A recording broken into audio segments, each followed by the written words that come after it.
Wake that ass up. Early in the morning. The Breakfast Club. Morning, everybody. It's DJ MV, Angela Yee, Charlamagne the Guy. We are the Breakfast Club. We got a special guest in the building. Yes, indeed. New album out right now. Yo, Gotti. Untrapped. Well, welcome, sir. What's happening? Phenomenal body of work you got out here in these streets, man. Appreciate Dope it. album. I saw when Meek posted that this the old Gotti, and so I started checking the album out. I said, God damn, this is the old Gotti. What got into you, Gotti? Man, I'm just talking, man. I'm just, I'm talking from the heart, really. Talking from a space like these last couple years when I ain't released no album. Really just speaking on all the shit that I've been thinking about, that been running through my mind, that I've been dealing with. You know what I mean? I've been dealing with a lot of, we don't show it type of dudes we are, but we've been dealing with a lot of stuff behind the scenes. So, and I'm kind of speaking on it and addressing it and just getting it off my chest, really. What does Untrapped mean? Untrapped really mean like being free or being woke up or like, being trapped is like being trapped. Because my album was called Trapped at first. Mm-hmm. It's like a state of mind that we all, anybody from the hood, I feel like be trapped. Mm-hmm. You know what I'm saying? With some of the decisions we make and just the way we be living for real. Like in the intro when I be like, you bought a Rolling and Cuban before you bought yourself a house. Yeah. Mom in the hood, you supposed to move out. Mm-hmm. You took niggas' work, they went and shot up mama house, you a selfish nigga. Damn, it took your mom out. Like that's a trap mentality. Like you just be in the hood, moving, trying to get a bag, and you don't know, like you jeopardize other people's life, other people's well-being. So I'm at a point where like the thinking is more mature. I say, you know what I mean. I figured since this was your last album. Well, it's not my last album. Label. Epic. Yeah, not my last album putting out. But the last album Epic. So I figured that this was the re-up album. Like this is gonna put up the numbers because now I'm about to stick somebody up or do it on my own. I'm gonna do that anyway. Yeah, the whole album you talk about being independent. I was like, was he? I thought you was independent. Well, I'm an independent mindset. Independent mindset meaning I spend my own money. I never waited on Epic or nobody to spend money on Yo Gotti or no CMG artist. Like if we wanted something, we paid for it. We went in our pocket, or if the budget didn't allow for certain things to happen, we ain't never. See, to me, it's independence in the mindset. We ain't never say, we ain't gonna do it because we ain't got a budget. We got a budget on top of their budget. Right. Gotcha. So that's why you probably always thought I was independent, because the way you seen me move was the way I wanted to move. It never was how you'll see an artist moving that's under strict guidelines of the corporate people dollars. Now you own your own masters too. I heard you say that on an album too. So all your masters you own. Yeah. How did you do that? Or how did you do that deal with? I bought them. I just bought them like a week ago. How much? I'm just curious. I can't. It's come on. No, but for real though, the part of the term is I can't say the number, but of a lot of multi millions of dollars, and it's the biggest purchase I bought a lot of shit before, but this the biggest asset I ever bought. What's the benefit of owning your masters? A lot of people say that when they artists, but what are the benefits of it? Well, for me, one of them is being like, I couldn't move I couldn't move forward in this game, right? Knowing that I got the paper to buy it, right, and I had the opportunity to buy it, and I didn't buy it. So that's personal. You know what I'm saying? But other than that, the asset of it is like you do real estate, right? So masters is just like real estate.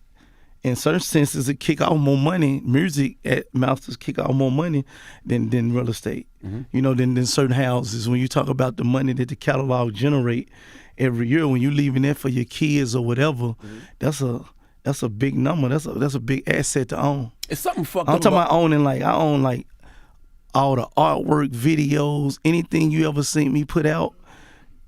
I own all that shit. If somebody samples it, they gotta call you. If anybody want to use my music, my video, you gotta call me and talk about doing it. There's no more clearing it through the label, seeing it is cool. You need to call me. You know what I'm saying? There's something so fucked up about that though, because when you're an artist, you put your blood, sweat, and tears in your music, and you gotta buy that back from somebody else. It's the game though. It's the business. At the end of the day, like we can count on what? Probably can we count on one hand how many artists on their masters? Right. Jay-Z, Prince, who else? 2 Chainz I think 2 Chainz bought his a couple years ago. Like so, it ain't that many people, so it ain't nothing like, Now, I want to ask what you think about the whole then Diddy and Mace conversation, just from what we know, because we don't know the specific ins and outs, right? But if Mace signed a deal when he was 19 for $20,000 for his publishing, and then now fast forward to here, he's trying to buy it back, and it's not happening, and it reverts back to him when he's 50. What can somebody do as a boss? Because Gotti like, look, man, I mind the business that pays me. Well, no. But I'm just saying, in a situation like that, like for you as a person who has artists signed to you, right? Yeah. And I'm sure you try to do fair deals with them also. Of course, if you're of course, giving them of course. advances or co-publishing deals or whatever it is that you're doing. Yeah. If they come to you, is it always about business, or is it sometimes like, this is my brother, let me just do what I think he needs me to do? Well, it's two different questions. Let's just talk about the business first before we talk about my artists. But business is business in general. You know what I'm saying? Like, so you knew what you was saying and you knew what you was done, and I'm pretty sure you made a lot of money along the way, and you became who you became. So I don't think you could complain about somebody else believing in you and investing their money, and more than their money, their time in you. Mm-hmm. You know what I'm saying? And what if they wouldn't have invested that initial money and time in you? Would you even be here? That's one way to look at it. You know what I'm saying? Okay. But I also think, because I'm an artist and executive, I also think an artist should be in the most fair position as possible. So I don't think none of us know the true business. Like, right. I think he put a number on what he tried to buy it for. Is that what it's worth? Is it not? I don't know. Like, if you're trying to sell something that costs $50 million for $1 million, is you not real for not taking the one? Right. When it's really worth 50? Right. You know what I'm saying? Like, maybe you my homeboy, and I ain't gonna charge you 50, but I may charge you 20 or 25. I'm gonna give you the 50% discount. So we don't know what the true business is to be speaking on it. You know what I'm saying? Details. Hold on, let me read you something. Nah, but I read it. executive. I read what I ain't read all of it. Come on, get it to me. He's like, come on. Hold on, you an executive. Okay. I just read the headlines. All right, if you're an artist, Let's just say Mace. Mace had a co-publishing deal. He's always had a co-publishing deal, which he has significant ownership and gets paid substantial royalties. 2 years after Mace signed his first deal with Bad Boy, his deal was amended and he received a 7-figure artist advance. In 2004, his deal was again amended before his comeback, and again he was given another 7-figure advance. He was also encouraged to start his own label under a competing record company, which was unheard of at the time because he had one successful album. Yeah. So what's the question? I'm just telling you, as an executive, that sounds like if that was you laying that out for an artist. Meaning you gave him let's say, would you feel like you owed him anything? A 7-figure advance. He never put out an album. He retired from the game. Then came back. You gave him another $7 million. So that's what I'm saying. Like, yes, it's two sides to every story. Right. Like, We don't know all the specifics. You don't know the from each specifics, side. and did you make money? Did you lose money? Yeah. We don't. It's hard to speak on people's business when you don't know what really happened. You know what I'm saying? Now, what's the difference between having associates and having brothers, like friends and brothers? You know, because some people you'd be like, that's my brother. Some people you'd be like, well, that's my friend. You got some hard balls about that on all that brush shit. Yeah. Yeah, you gotta use that brush shit carefully, but use it. Speaking on my artists like Black Youngster and Moneybags and the artists I work with that's like my little brothers, and they'll tell you without me being around, it's like, you know, if Youngster was putting out an album and he had a certain budget that was capped at a certain thing, we put our own money up. You know, he tell me, big bro, I want to do this here. If the label tripping don't want to do it, nigga, let's do it. You know what I mean? What it costs, let's do it. We ain't never stopping. We ain't never stopping, pausing, blinking 1 second based off a label budget. And if it come down to the label and him, I'm riding with him. Every time I'm around my artists, every time, it don't matter, right or wrong. Mm-hmm. I love the way you treat your artists. A lot of execs don't treat their artists like that. Like they say it all the time. Like, why would you sign to another artist? Because another artist is not going to put everything behind you because they're going to put it on themselves. I ain't an artist, so maybe that statement true. Maybe they shouldn't sign to another artist. Mm-hmm. I'm an executive. Hey. / street. / a lot of other things, you know what I'm saying? So how do you look at your artists as far as business, and how do you give them that? Because it seems like you allow your artists to do whatever they want to do, and if they mess up or if there's a problem, you're always there to clean it up. I mean, these my little brothers, man. These my little brothers. Like, at the end of the day, we gonna either get to this 100 million and then get to this billion together, or we gonna we gonna crash together. You know what I mean? It's just how we rocking. That's how I grew up. Like, that's how I was raised in the hood. Like, whoever my partners were, my crew was, we gonna go to the top of the bottom together. So it's the same way I treat the artists. Like, you win, I win. If you lose, I lose. However the boat float, that's how we gonna do it. But do you have those conversations with him, like, because you made many mistakes early on, and you be like, yo, bro, you're going the wrong way. Bro, you should move differently. Of course. I'm always tell them, because I think, like, I got a record on the album called Big Homie Rules, right? Yeah, Big Homie Rules. And what I'm speaking on is, like, how you gonna let your little homie crash? Okay, and let's say my artist, how I'm gonna let them crash if I know the information? Right. If I see what you doing and I know you finna crash, and I just sit back and don't say nothing, that ain't 100. You ain't a real big homie. Like, and anybody who moving like that is big homies. I don't respect them. You ain't no OG. You ain't no big homie. You ain't get no respect for me. So I'm gonna tell you. Now, if you want to veto that and still do it anyway, I'm still probably gonna ride with you because you my little bro. You know what I'm saying? But you can't say. My whole theory is you ain't never coming back to me and be like, oh man, why you ain't tell me not to do this, or why you ain't? I'm gonna be sitting back there waiting on you like, see, I told you this shit wasn't It seems gonna like work. you called Black Youngster, You know Black Youngster calmed down a lot, because it seemed like you reached out to him. I mean, like, I reach out to him all the time, but it ain't like no one conversation I reached out to him and told him to calm down. It's just, I talk to him, like him and Moneybag, I talk to them a lot, like almost every other day. So we talking about stuff every other day about different things. But I think Youngster he was going through something for a minute, he was fighting a case and stuff, and I think he wanted to win on a different level. I think he got to a point where he wanted people to really respect the music more so than just thinking he just wow, you know what I'm saying? Right. And I think that was more so change how he was moving a little bit. You talk on the album a lot about not being ready for that 100 million. Yeah. Why'd you feel like you wasn't ready? I think a lot of people got to realize what they ready for and what they not ready for. It's easy. Everybody want the money, but do you really want it? Meaning, like, is you really prepared for it? Not if you want it. Is you really prepared for it? Sometimes money can be like the biggest distraction for people. You see what happens when people win the lottery, that lottery curse, and they get all that money and they not ready for it. Man, listen, not even the lottery. You take the average, you take the average kid out the hood and give him a couple $1 million and see what happens.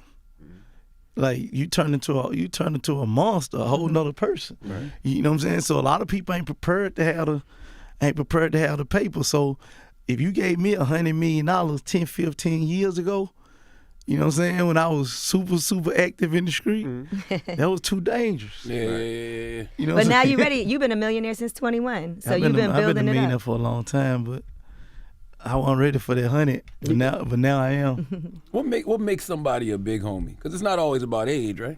No, never about age. It's never about age. Like I'm a big homie to a lot of my homies that's older than me. That just mean I got the vision. I got the vision. I can see 10 steps ahead, and I can go seek the information and bring it back to the team. You know what I mean? Getting the information and passing it down to the team. You know what I'm saying? That's about being a big homie, making a way for the team, making a way and calling the play that, like, yo, this the play we need to be moving on, and if we all stay a course, we can move forward. Everybody could benefit. You had to send that record to Hov. You had to ask Hov to get on that record. When I hear that record, I hear Jay on that record. I never asked Hov to get on a record. Really? Nah. That's the one. If you ever ask for one, that should be the one. I never asked him to get on a record. Why not? Not yet. Not yet. He should jump on Big Homie Rules. Everybody call Hov Big Homie. I feel like that song is tailor-made for him. He most definitely the big homie.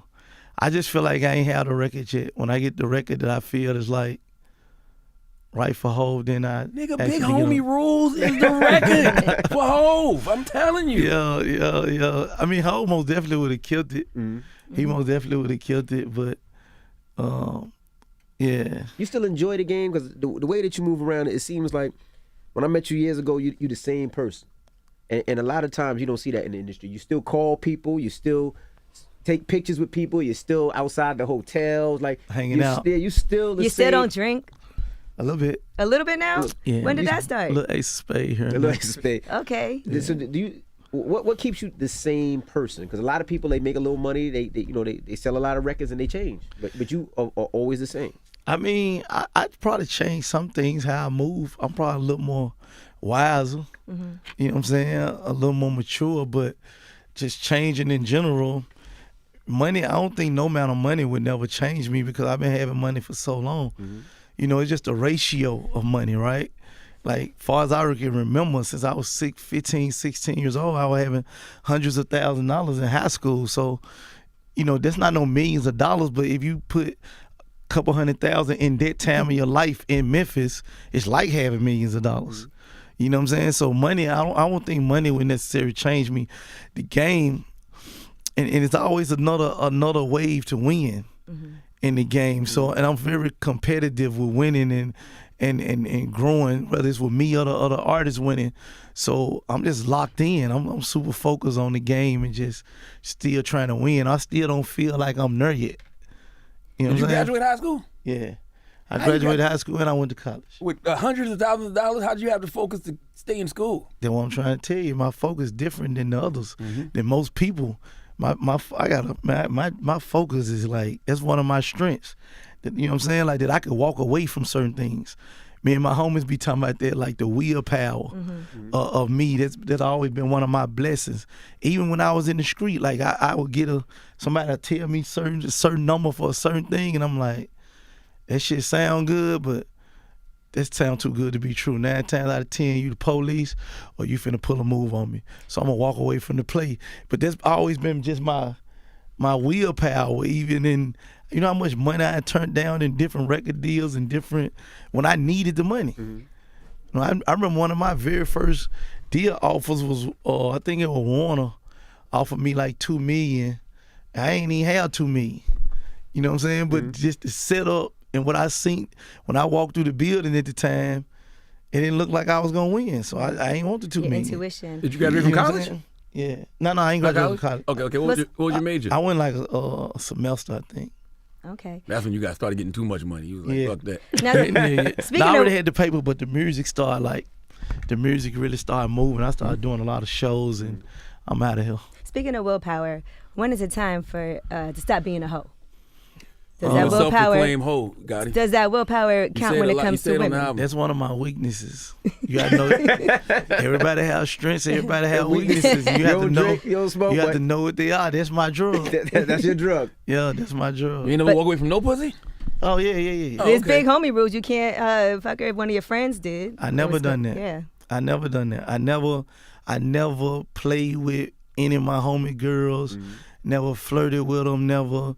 Like I ain't never played. My OG back in the day, Ben gave me that game. Like we don't do that. If they flirt with you, do you tell? Yeah. You didn't sound too certain. I don't know. I think I would. Yeah. Do you want to be a self-proclaimed hoe forever, Gotti? At some point, you got to settle down, find you a queen. I've been settled down. I ain't said I want to settle down. You know what I'm saying? I just She is said, a settle down hoe. I just said it's heaven on earth. So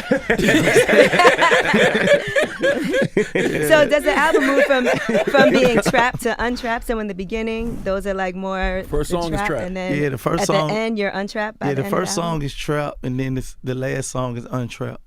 Yeah, so it kind of moved from the trap mentality to being untrapped at the end. You know what I'm saying? And that's one of my favorite records too, the With Estelle? Untrapped.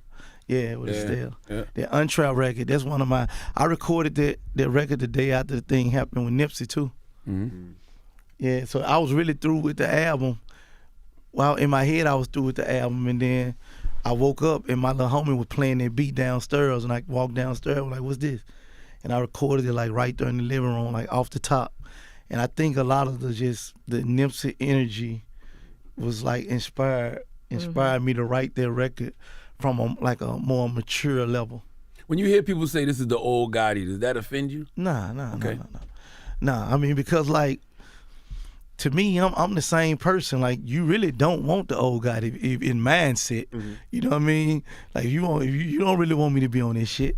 But I understand what people saying. Just saying that the music is more of like story driven or message heavy driven. That's what people mean when they say the old Gotti, because I know how to make music different. I know how to make the catchy, simpler, vibe or sauce music that a lot of the people making today that be the hit records. Right. I know how to do that because I'm just a songwriter and I know how to make music. You know what I'm saying? So and I'm a businessman, so I know how to make a big single whenever I want to. You know what I'm saying? But on this album, you know, I wanted to make the message music. I really thought about messages and what I wanted to talk about, what the different things I wanted to speak on, and who I wanted to talk to. You know, it's kind of like when what's that last album Meek put out? Championship? Was that the last one? Yeah, That was the last one. Yeah, like at the time when Meek put that album out, to me, wasn't nobody talking like that. Like all the music was salsa music, and then Meek dropped it. You know what I mean? And it was like, I was so happy when Meek dropped that album. 'Cause I was like, as a fan, I'm like, yeah, like this the shit we need to hear, like in the mix of everything else. So, so even for my album, I was thinking the same thing when I was listening to the music that was out. I was like, it need to be really focused on the messages within what's happening in the time right now. Do you Is it think difficult? at some point you spent too much time chasing hits as opposed to just giving people the game? Nah, I wouldn't say I never chased a hit. I just know how to do it, and I was just I was just doing it. I don't think I was ever chasing it. Yeah. Now we talking to Fab about him opening up. I know Fab a long time, and I know you a long time. When did you say, you know what, I got to start giving people more of my life when I do interviews and when I talk to people? Because at one time it was like you was a defendant on trial, like you really weren't talking much at all, and now is to see this guy is like, wow, he's evolved for so far, so long. I had to learn it, man. I had to learn it. Like when you come from that culture of not taking, like you got to think. I spent most of my life in a certain life, so we was always hiding everything. We don't want to take pictures of somebody got a camera. Oh, that's the police. You know what I'm saying? Or you never talk too much because things will get used against you, maybe that you say of it, or you slip and say the wrong thing. So I was protecting myself, really. I always was trying to protect You know, myself. I'm a rapper now. I don't have to do this no more. Yeah, but that was, like I said, that was always been. I just said recently one of my biggest obstacles in music business was accepting that I wasn't in the street no more. Like it took me a long time to realize that I wouldn't hire managers, I wouldn't hire security, because I didn't want to be around nobody who I didn't know. Like, so you couldn't get on my tour bus if you wasn't from my hood. So we're on the tour bus, and then you bring in a road manager, oh, he good, or security. I literally wouldn't speak at all on the tour bus. Like if anybody was on the bus that like didn't grow up with us, man, I ain't say one word until you got off the bus. Then they got off the bus, then I talked to my homies. Then when they got back on the bus, everybody get silent again. You know what I'm saying? Because I was so stuck in that mentality. That mentality that it almost, you know, stopped me from moving forward. I think that's part of what took me longer, because I wouldn't work with people who I knew could help me. Like who? I'm just saying, like, as far as management and having the right people on the team, the right road managers, the right publicists, whoever, you know what I'm saying? Like, I didn't want to work with nobody but my homies. Those initial meetings had to be awkward, right? You know what when I'm you're saying? sitting down with management like Rock Nation, you may not know, you're just sitting in the room quiet. No, by the time I got with Jay and them, I had already overcame it. Okay. What about L.A. Reid? Yeah, L.A. Reid helped me. L.A. Reid helped me. Shout out to L.A. Reid. He helped me understand the music business on a different level, and he also allowed me to do everything I wanted to do. Did it concern you when he was no longer at the label? Of course, it concerned me. What were those I conversations? said that in the album. Yeah, you mentioned L.A. Reid. Yeah, I said they took L.A. Reid away. They were like taking Chapo to me, because they were like the plug. They were my plug. You know, being in a working with a company where you can go in and say like, yo, this what I'm gonna do, and he like, all right, and it's no question. I remember one time I had put out this record called Rihanna with Young Thug, and that was actually, it's only been like maybe one time. That's probably the only time I put out a song that the record label wanted me to put out. My whole career, I'd never been A&R for real. Like so they had this record, and LA wanted me to do this record, and he wanted Young Thug on the record, and they sent me the record. Well, I made the record, but the record had another artist on the chorus, and they were like, yo, you should get Thug on there, and I rock with Thug heavy, but the record was just all right to me before Thug even got on it. You know what I'm saying? And LA hit me personally, like, yo, you really should do this one for me. And because of my relationship with LA, I done it, but the record didn't fully work it wasn't a hit. You know what I'm saying? But I done it for LA. That's the only record I ever listened to a record label and done. Right. So after that, I was finna put out an album. This before I had Down in DM. I was finna put out an album, and everybody on the label was rushing me to turn in the project because I supposed to put it out on a certain day. You know, you have a deadline. Yep. And you know me, I ain't feel comfortable, so I ain't turning shit in. So everybody was mad. The whole label was mad. People stopped talking to me. You know, everybody was mad about it, and I'm just like, yo, it is what it is. You know what I'm saying? Yeah. And I hit LA, and I'm like, yo, the record coming to mad at me or whatever. He like, come to LA and holler at me. And when I went in there and spoke to him, he like, what's going on? I'm like, look, man, they want me to turn in the album. This shit ain't hot. I'm talking about myself. This show you how much of an executive I am. I'm like, they want me to put out an album and shit ain't ready. I ain't hot enough. Like, we ain't got the right music out. Right. You know what I'm saying? He like, well, what you need to do? I'm like, man, I need to go drop a mixtape and warm the streets up and then get the streets hot. He like, well, I will go do what you know how to do, and then when you're ready, come back and let me know. That's when I went and put out the mixtape. The mixtape had Down in the DM on it. So if I wouldn't have never hollered at LA, I wouldn't have never put out the mixtape. We would have never had Down in the DM. You know what I'm saying? But working with people like that is how I have to work. Like, I got to be able to do what I want to do on my call, and you got to be able to support it, or the shit ain't gonna work. You know what I'm saying? So that's just one example of working with somebody like LA who believed in my vision and my call and let me do what I do, and you see what happened behind it. Right. DM ended up becoming my biggest record I had out at that time. You know what I'm saying? What if we'd have put out the album and we would have never made DM because we would have never went and made the mixtape. Right. Yeah, executives gotta trust creatives. You know what I'm saying? Yeah, he Like, told me this one time, he like, man, you driving the car, I'm just putting the gas in. That's it. Tell me where we going, I'm in the back seat. Now, you said you talk to yourself in the mirror, right? Do you do that every morning? Not every morning. What kind of things you be saying to yourself? Oh, man. Just different shit. I am beautiful. I am love. I talk to myself, and sometimes I have to like remind myself that this shit is real. Right. You know what I'm saying? Like, I have to remind myself that this shit is real.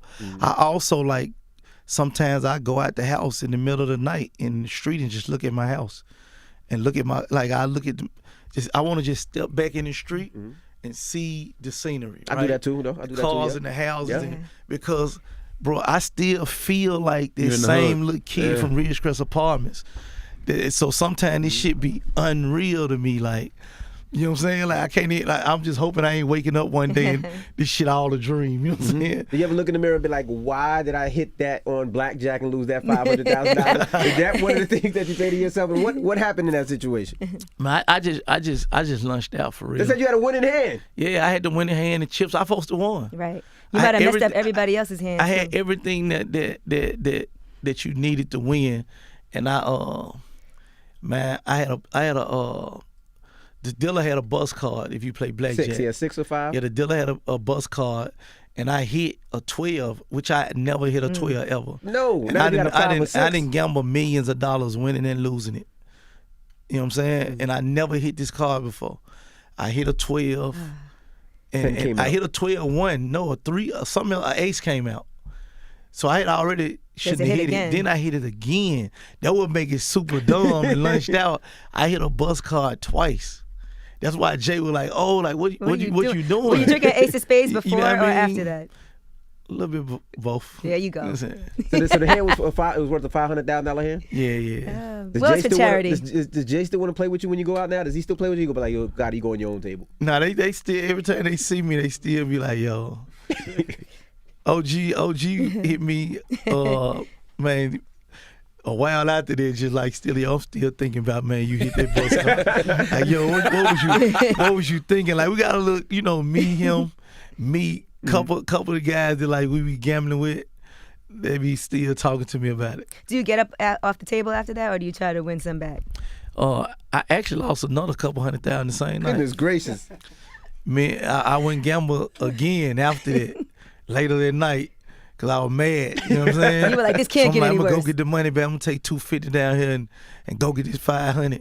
And man, I lost that too. Same night. You ever think to yourself, you gotta maybe I hit need the to start slots. selling dope again just to keep up with my gambling habit? All right? Was that the most you ever lost? Gambling? Yeah.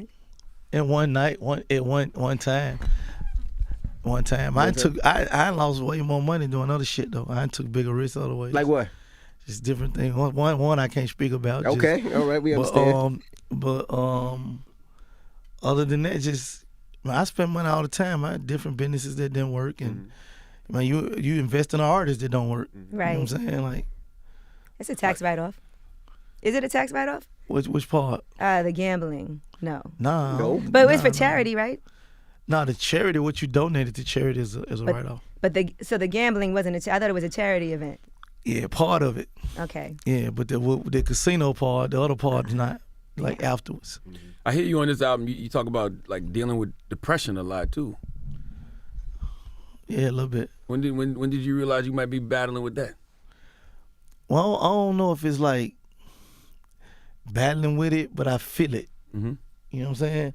I feel it, and I feel it more so for like for my homies, and it trickled down to me, like having homies that's locked up and knowing they family missing them, and when my other homies going through stuff. Like I always took that leadership role of like kind of feeling like it's your responsibility sometimes. Mm-hmm. You know what I'm saying? When things don't go right on the team and in the camp, and you know, rather some of the stuff had nothing to do with you, but you just sometimes feel like, man, I could have leaded them around a different path, or maybe I could have, if I would have spoke up a little more, I could have prevented them from doing this or doing that.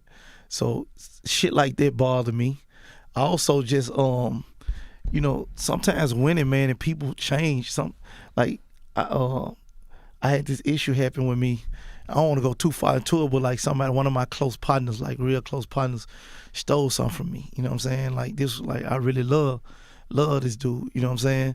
So that kind of really affected me, because it was almost like that was one of like, I'm talking about like a real, you know what I mean? You'd have gave it to him. Yeah, like I'm talking about like you ain't been around millions and millions before, and then you took something that was like super small. I guess it wasn't super small, but it was small considered to me what our friendship was. Right. You know, that kind of really affect me, like, you know what I'm saying? Did you confront him about it? Nah. He know what it is. I know what it is. Yeah. After that, when you talk about the depression, you talk about popping Xans. Were you popping Xans? I did it before. And because I always felt like you did have the willpower to not drink, I would never see Yo Gotti and think Yo Gotti was popping Xans. No, it's different to him. You say popping Xans, like taking them on a regular basis. But you tried it. Yeah, I done it. Yeah, not like popping them, like I use them. Mm-hmm. Yeah. What made you decide to do that? Actually, I took it for the first time to take a flight because I don't like flying. Okay, so it was just to relax. Yeah. Mm-hmm. I feel like you're trying to escape something though, Gotti. Because even with the title of the album, Untrapped, you know what I'm saying? Like what are you trying to escape? And have you ever thought about like sitting down and talking to somebody, maybe a therapist, just to see what could happen? I feel like we had therapy sessions with me and a couple of my homeboys, and we talk to each other, and ain't nothing off the table. We talk about everything, like our real issues, you know what I'm saying? Our focus is shit we dealing with. And the music to me is therapy to me a lot. Untrapped is like, the other thing I meant to say when I said the album's gonna be called Trap is like a stigma of like what Yo Gotti is, right? So many people put you in that one box, like Yo Gotti just a gangster. That's what it is. Like if it ain't gangster talk, if it ain't gangster activity, that's what they want to associate with me. So we was losing a lot of money behind that. We was losing like a lot of people ain't when you want to rock with us because of just the stigma to it. So that's a part of being trapped too. You know what I'm saying? Like I use the example, if something happened at the Breakfast Club and Yo Gotti in the building, some kind of way it got tied into it got something to do with me. But just because of what Yo Gotti is and the stigma, so that was a part of being trapped. Any headline come out that I'm in the facility, Yo Gotti got something to do with it, or it come from Gotti. You know what I mean? I lost a lot of millions and millions of dollars behind shit like that. So that was a part of being trapped, meaning like, I don't know if it's ever gonna be a time where y'all just ain't gonna associate me with the bullshit. Right. Yeah, even on the album, like when I hear you, like the way you talk about wanting to get at people now is more psychological. Like instead of I'm gonna send somebody to shoot you, I'm gonna invest in your hoe. You know what I'm saying? Yeah, but I ain't never seen nobody shoot anybody anyway. Yeah. Anyway. But I'm talking about rapping. I'm talking about rapping wise. But speaking of investing in women, Why are you No, he so ain't say against women. buying? He said Why are you so hoes. against buying bags for women? For what? Like for what's, what what's though? the Like, problem? Like for for no reason. Like to You me, made it like clear, yeah, you're to right. me, I look at it like if I meet a girl, right? Mm-hmm. Like first of all, I don't even want you if you don't want me. That's first place. Like So I you ain't, don't pursue I ain't somebody. trying to They have to win you pursue- over by balling, spending no paper, buying you no bag. First of all, if you don't want me, I don't want you. You know what I'm saying? That's the first thing. Supposed to be a mutual things. I don't never get how dudes pay girls for anything, any type What of about going on a activities. date and going out to eat? Yeah, but we both want to be at this restaurant. I'm assuming the Yeah, or same maybe thing. she's Now, gotta that's a figure- contradiction, She guy. could figure out if she likes you. Invested in hoes. No, but it's different. That mean like that mean like say I have a little shorty I'm rocking with, right? And she want a boutique. You know what I'm saying? Do you want a Birkin or do you want a boutique? You want me to buy you a $30,000-$40,000 purse, or you want me to give you $30,000-$40,000 to invest in you and your business you want to start up? still tricking either way. I respect it more if I rock I with got you. you. I feel you. If Right. you my little shorty, and you a hustler, yeah, I might give you a get it. 50 stacks to open up the boutique. Here's your business. But Buy I ain't your own giving you bag, no right. $50,000 purse, and you ain't worth 50. You know what I'm saying? You Nah, ain't, that's real. You ain't got 5,000 in the bank, but you Right. want the $50,000 purse. How many girls got the $6,500 Chanel purse? I know what they cost. I bought a lot of them. My baby mama got every purse you can name. So I ain't saying I just don't buy women purse. Right. Because I done bought cars and houses and purses and diamonds and Just people anything you don't can- care about like that. Yeah, like I'm just saying, like when you meet just a regular girl on the screen, you know, I ain't buying you no purses and all that just because you bad and I'm a rapper or I'm a hustler, I'm getting money. Now I'm gonna let everybody else buy you the purses and you gonna come around me because I done had instances where girls done told me, oh, you know, sis has bought me this purse. I'm like, oh yeah, for real?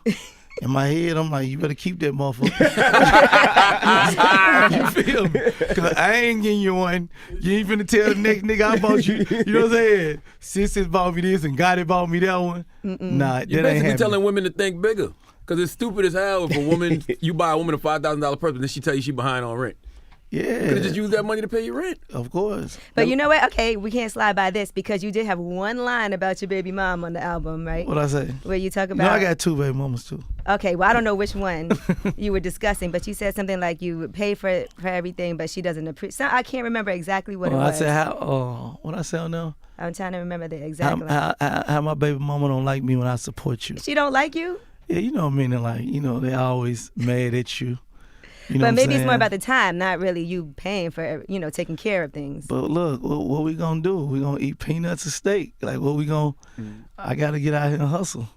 Do you ever say, okay, I'm gonna sacrifice this right now just to appease that situation? I got kids, man, so I feel like everything I'm doing is hopefully my kids don't live the life I live. And that's why I work so hard. You know what I'm saying? Like, I got to get this paper and I got to make sure I buy the right things. I got to build the right assets. I got to create the right residual income so that my kids hopefully never touch a sack or anything that I touch. You know what I'm saying? And have to risk their life and freedom how I did. That's my goal. Do you ever You know feel what I'm like saying? your Hopefully kid? a woman that I'm with understand that and can support that and move with it. And if she can't, I'm pushing on. Do you ever feel like maybe your kids don't see you enough then since you work so much? I Because I talk know to 'em. that's a They see me. situation. Yeah, He my said I kids. talk to 'em. I My said- kids see me a lot, and I talk to them a lot. We FaceTime, we talk, but I do wish I could see them more. You know what I'm saying? But just like anybody know, whether you Right. anything of trying to be great. I just seen LeBron talk about Kobe, and he said, and I saved this clip after the game, and he was talking about how being great, anybody that's being great, it take time away from your family and just the sacrifice because you so focused on winning and being great that it ain't even intentionally. It's just your focus on what you're doing. It take up a lot of your time. You got the song Know Your Worth. Have you always known your worth? Yeah, always. I always knew I was supposed to have paper. I always knew I was gonna get paper. I always knew I was only aiming for the biggest. I always dreamed big. I was never entertained by little shit. You could never impress me about little shit. You could never fool me with the cap. You know what I'm saying? It had to really be on the table. I feel like I always knew my worth. Now I may act it out like I didn't know, meaning I was still doing probably, dumb shit that was way below my pay grade and my net worth at times. I can say that, but I feel like I knew my worth. Because when it comes to your worth, that value always changes, right? Yeah. Yeah. Of course. And then you go to Jay-Z's house and you see his house, because you talk about that too, and seeing that mansion. Yeah, that was different. Let's talk about that. I mean, we seen it on TV, but how was that first experience walking into that crib? What was your mindset on that one? First he sent me his address and it was 10 minutes from my house. I was like, oh shit, I'm close. I'm in Jay-Z's You know what I'm neighborhood. saying? I'm You live in L.A. Yeah, so I'm like, yo, it's 10 minutes away from me. So I thought that was like, that was like one of my things. No, I was working in the right direction, but man, going to Hove house was like, man, it's different. It's just hard. It's hard to even explain, man, like how the house is. This 98 or 100 million or something. And I was sitting on the couch talking to him, and the whole time I kept like looking around, and I'm hoping like I ain't doing too much. You know what I'm saying? Like I in the middle of the conversation, I keep like trying to spin around and see different shit going on in the house, but it's super motivation, man. Super, He ain't offer you a tour? super motivation. He showed me the I'm about spot. to say. He showed me the spot, but I'm saying like, You trying to be cool. this a 100M house. I never been in a house cost this much money. You know what I'm saying? I don't know when the next time I'm gonna be in another one. Opportunity. You like, Unless nice I go house, back man. to his house, you know what I'm saying? So, I gotta check this joint out. I gotta get all this energy. Does he make you take your shoes off? Nah. Oh. Oh, you can leave your shoes. Oh, nah. Now, let's $100 million Kept house, my you gotta take shoes your on shoes and off. everything. Okay. Let's talk about what's going on in Mississippi and why you fought for it and stood up for it so fast and so much. Because you were one of the first ones. As soon as we heard the story, you was like, nah, this is not right. And I got to make sure that I do the right thing. What's it called? Parchment? Yeah, Parchment, Mississippi. Anybody know my story know my whole family grew up in the prisons. My aunties all was in the Fed when I was growing up. My big brother served a couple of different sentences when I was growing up. My father was in and out of prison. A lot of my partners was in prison. So I'm very close to understanding inmates in prison. You know how much money I sent to prisons? How many boxes of clothes and different magazines and pictures I sent to prison? So I understand it well. And my whole childhood, since I was probably 7, 8 years old, I've been driving to different states, visiting different people in prison. So when I seen what was happening in Mississippi, they're just like inhumane conditions. Like, you got 6, 7 inmates sleeping in a cell with 2 should be at, and it's 8, 9 rats in the same cell with the inmates. No electricity, so it's no heat, no water. These folks ain't took showers since Christmas. 5 people got killed in one ride. I think it's up to like 10 people that's dead now. So I just felt like I had to speak on that. You know what I mean? Because that's somebody's brother, that's somebody's father. That's somebody, mothers, and these could have been my people. They've been in prisons all their life, most of their life too. So what's the movement on that now? Are they? Recently, I just got word that some of our people, like our representatives and our lawyers, just told me that like we got the judge just allowed them to go into prison and take pictures and interview some of the inmates, and for them to get their perspective of what the current state of the conditions is now, you know what I'm saying? But it's still crazy because like they just move like these big trucks in there, right, to block the jam phone services because they want to stop the pictures and videos that the inmates sending out from coming out. But peep this, if you can send trucks in to jam phones, but you ain't sending trucks in to fix the electricity. Right. You ain't sending them in to fix the water. You ain't sending them in with the medicine. You know what I mean? But you want to send them in to stop the pictures from coming out. And also one of the people that just died too, we heard that it was really from starvation, but they trying to say it's suicide. So it's still a lot going on. Inhumane conditions, and it's supposed to rehabilitate people, but instead it's making their situations worse. Yeah. Well, let's get into a joint off that. What you want to hear? Ho. That what you want to hear? I mean, pose. I mean, it depends. It depends what you want to do. You want to do radio, or you want to do something that people can actually learn from? I mean, I want to give them the game, man. It's Untrapped. It's Untrapped. I want to give them like. We can go Big Homie Rules. We can go Know Your Worth. We can go Trap. Let's go. They ain't want me to know. More ready than ever. More ready than ever. Okay, More that's the ready joint where you than ever. sampled the Dipset. Yeah. It's one of my That's one of my joints on the favorite album. Dipset I like beats it. too. So. Yep. All right, well, let's get into it right now. And Gotti, we appreciate you for joining us. Real quick though, you think it's still a lane for what Yo Gotti does? I mean, extra In this streets. climate? Extra streets. Yeah. I think we should extra streets. That I just left the Super Bowl and you know, all the cars were playing it. Mm-hmm. You know, a lot of people was coming up to me and saying, you know, how much they respect the album. Actually, more so than the last album I dropped years ago.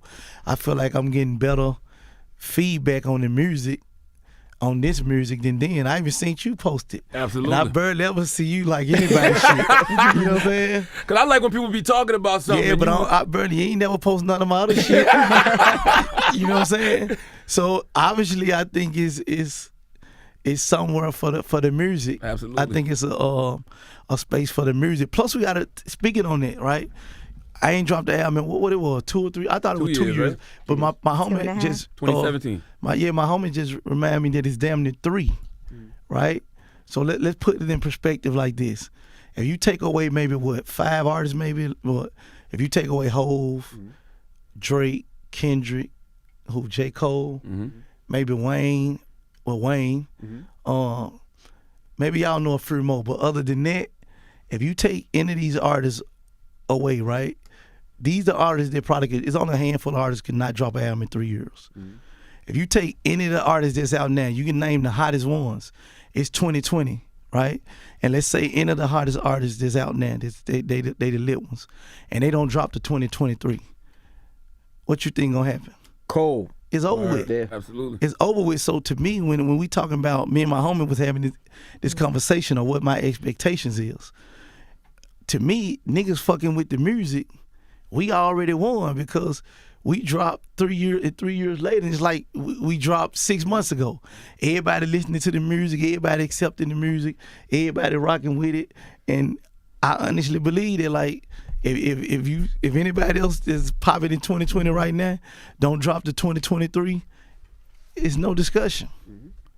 Well, we appreciate you for joining us. Absolutely. The album is dope though. The album is really Untrapped. dope, man. All right, it's the Breakfast Club. Good morning.